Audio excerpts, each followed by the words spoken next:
ভারতকে টি-20 বিশ্বকাপের আয়োজক দেশ বানিয়ে সবচেয়ে বিপদে আছে এখন আইসিসি।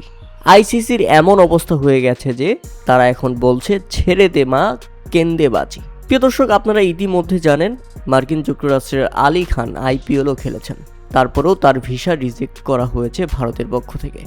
এমন বিপাকে পড়তে যাচ্ছে আরও অন্তত 6 দেশের 19 জন ক্রিকেটার। এই পরিস্থিতিতে বিশ্বকাপ আয়োজন নিয়েই সমস্যায় পড়তে যাচ্ছে আইসিসি।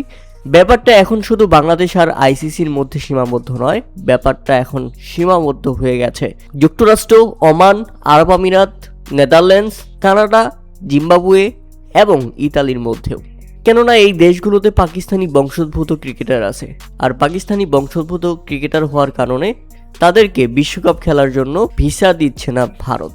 আর ভিসা না দিলে আপনি আমি আমার দেশ কি চাইবে আমার দলের সেরা খেলোয়াড়কে রেখে আমরা ভারতে বিশ্বকাপ খেলতে যাই?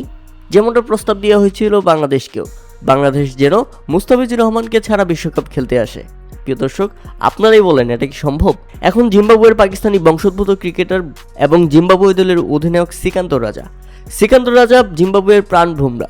এখন যদি ভারত শ্রীকান্ত রাজার ভিসা রিজেক্ট করে দেয়, পাকিস্তানি বংশোদ্ভূত হওয়ার কারণে শ্রীকান্ত রাজা ভারতের বিশ্বকাপ খেলার ভিসা না পায়, সেক্ষেত্রে জিম্বাবুয়ে কি তাদের অধিনায়ককে ছাড়া, শ্রীকান্ত রাজাকে ছাড়া ভারতে বিশ্বকাপ খেলতে যাবে? মানে এটা কি মগের মুল্লুক নাকি? ভারত যা বলবে, ভারত যাদেরকে ভিসা দিবে না সেসব ক্রিকেটারকে বাদ দিয়ে টিমগুলো তাদের কাছে খেলতে যাবে, মানে যা ইচ্ছে তাই। ইতিমধ্যে জিম্বাবুয়ের থেকে স্পষ্ট খবর শোনা যাচ্ছে, শ্রীকান্ত রাজা যদি ভারতীয় ভিসা না পায় তাহলে তারা এবারে টি-20 বিশ্বকাপ বয়কট করতে চলেছে। শুধু জিম্বাবুয়ে নয়, ইতিমধ্যে সেই বয়কটের ডাক দিয়েছে আরব আমিরাত, যুক্তরাষ্ট্র, ইতালি সহ বিভিন্ন দেশ।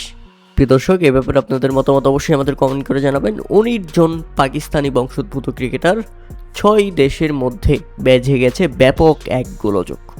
সেটা হচ্ছে ভারতীয় ভিসা পাকিস্তানি বংশোদ্ভূত ক্রিকেটারদের জন্য বন্ধ।